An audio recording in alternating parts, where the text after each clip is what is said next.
Are you planning to start an online business in the Philippines or may business ka na? At nagbebenta ka sa Shopee or Lazada? In this video, I will guide you through the process of registering your online business as a sole proprietorship with the Department of Trade and Industry or DTI for your business name, and after nun, business registration na sa BIR or Bureau of Internal Revenue. All in one video. Since required na ngayon ang BIR certificate to be uploaded sa Shopee and Lazada platforms, need natin mag-comply kasi if hindi, mahahide ang store natin sa search and hindi makikita ng mga suki natin or potential customers in the future. In this video, kinompile ko ang process and my experiences acquiring both business name and business registration. Tandaan, kailangan muna nating mag-register ng business name natin sa DTI before tayo makakuha ng business registration or certificate of registration sa BIR.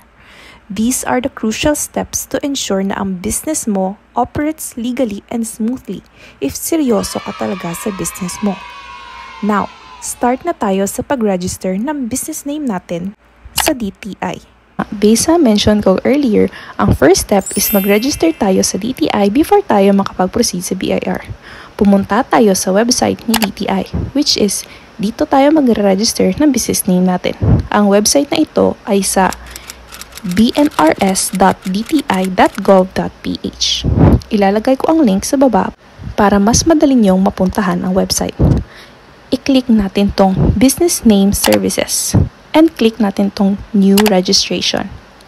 After reading and understanding the terms and condition, is-scroll natin sa baba and click Accept.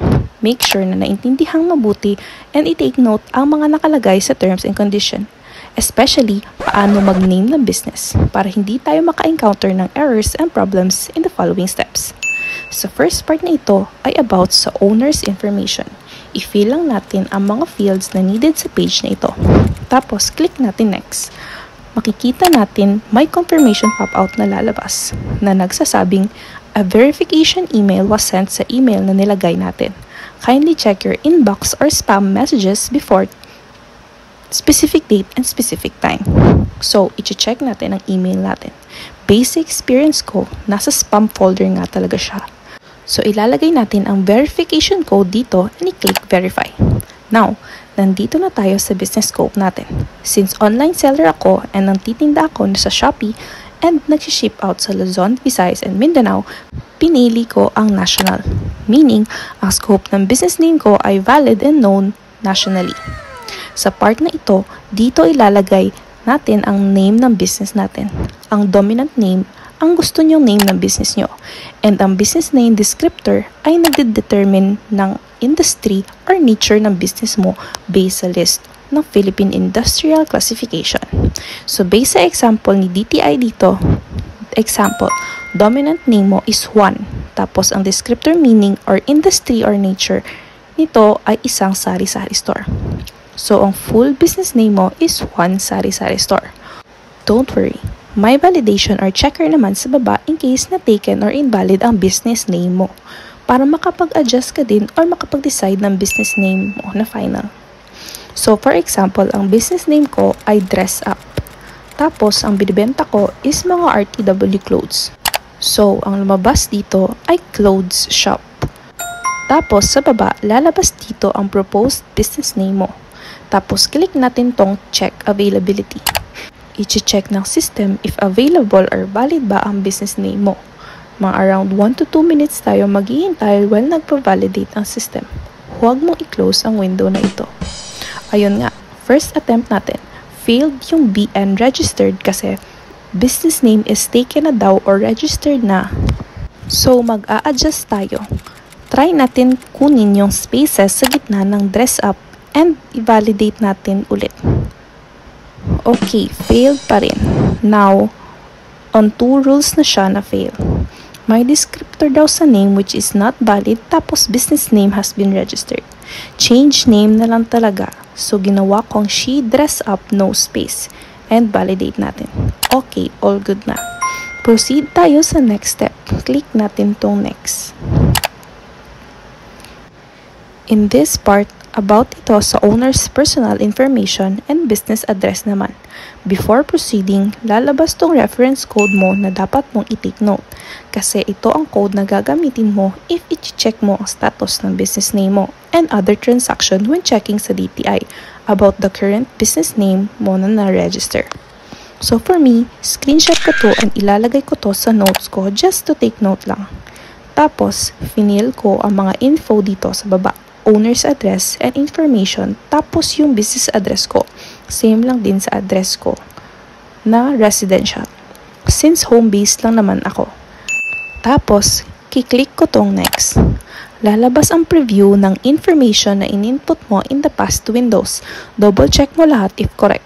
Now, sa baba, ito ang mga babayaran natin. Processing fee na 2,000 pesos which is dahil national ang pinili natin and a documentary stamp fee na 30 pesos.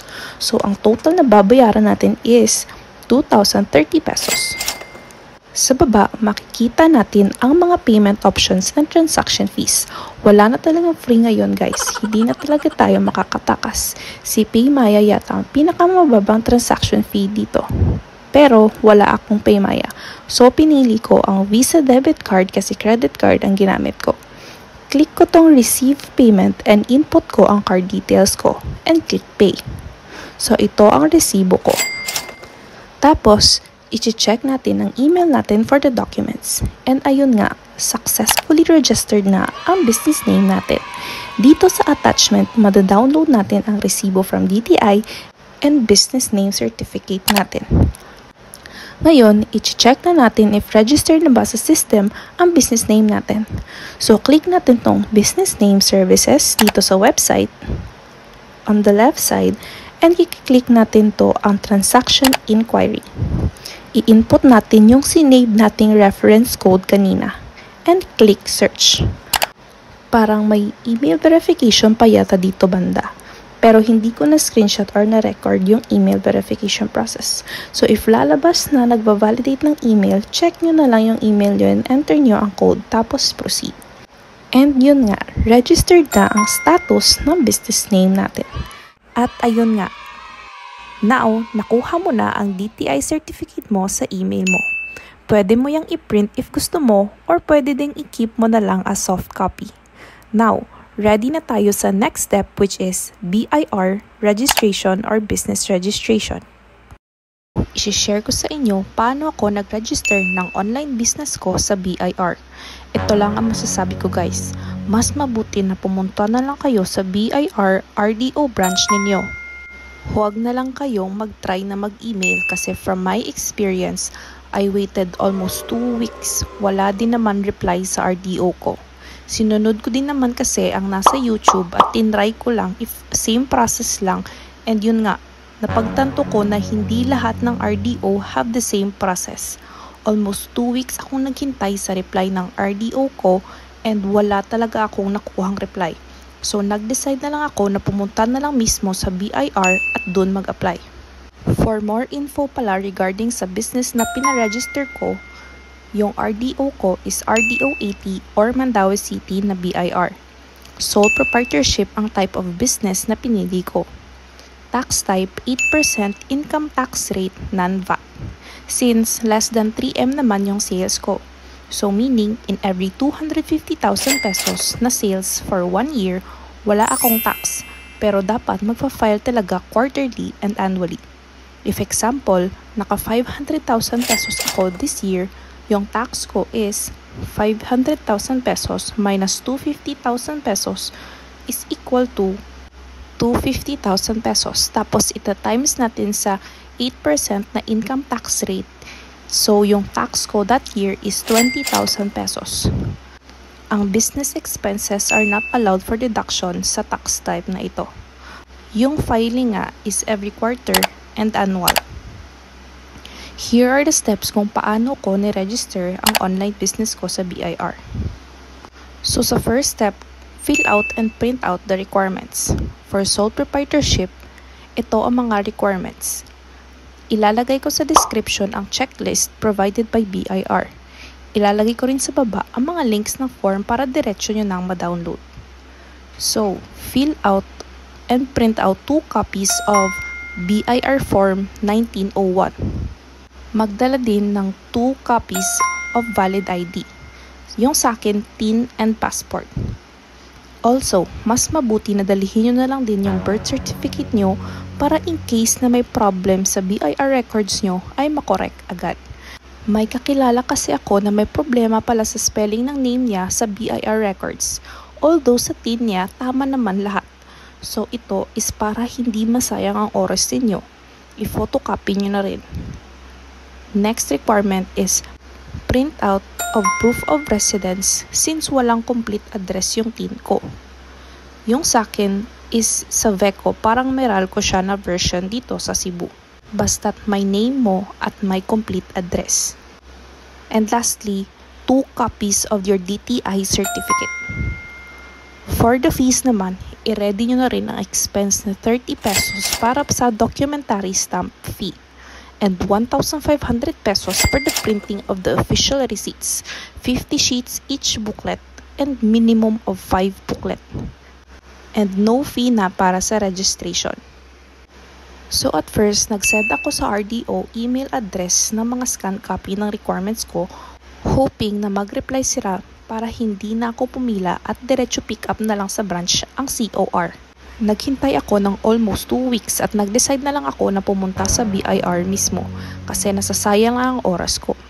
So ang next step natin is requirements assessment and application for printing of official receipts. Pumunta ako sa BIR RDO 80 which is located sa Insular Square, Mandaue, 2nd floor. Pagdating ko doon ay nagtanong ako sa guard if saan mag-a-apply for registration ng online business. Tinuro niya ako sa mag-a-assess ng requirements. Tapos chinek ng personnel ang requirements ko. So far okay lahat. Sabi niya pumunta daw ako sa official receipt printing press na located lang same floor. Since wala naman daw akong designated na printing press, kaya pinapunta na lang ako sa BIR affiliated na printing press. Binigay ko ang 1901 sa printing press at finilapan nila ang part na ito, part 7.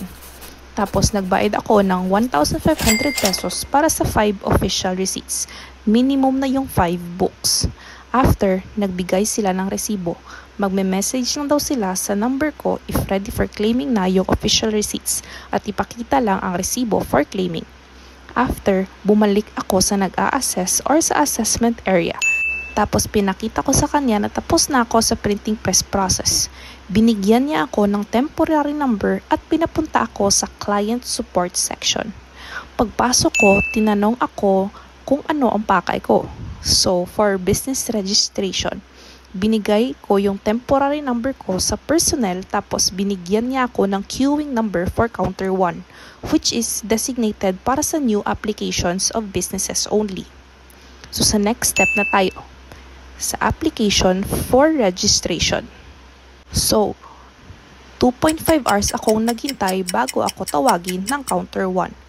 Nung tinawag na ako sa counter, binigay ko ang requirements ko at may konting interview. Nagtanong yung officer if anong tax type ang pipiliin ko. Tapos sabi ko, 8% non-VAT. Nagtanong din siya if saan ako nang bibenta.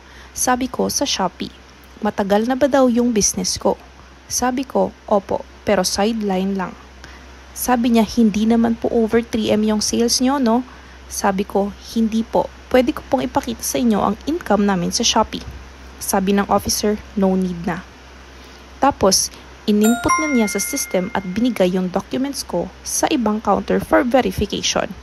Nag-wait ako around 30 minutes. Umupo muna ako sa front seats while naghihintay. So after 30 minutes, tinawag ako sa counter 2 para magbayad ng documentary stamp na 30 pesos.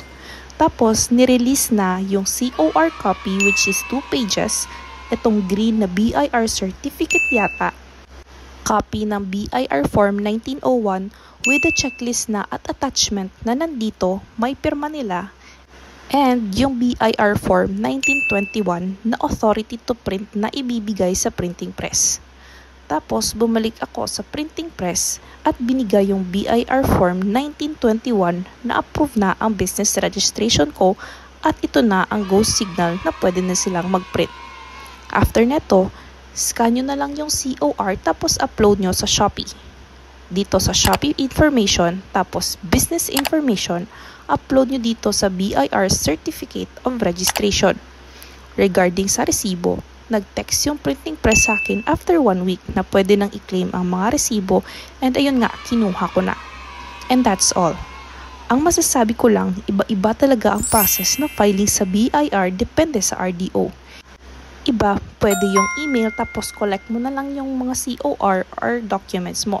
Sa case ko naman, pumunta na lang talaga ako sa branch kasi hindi sila nagre-reply. Kasi sabi ng officer, wala naman daw instruction sa kanila na mag-i-email daw ang applicant pag nagre-register. Total expenses for BIR registration is 1,530 pesos.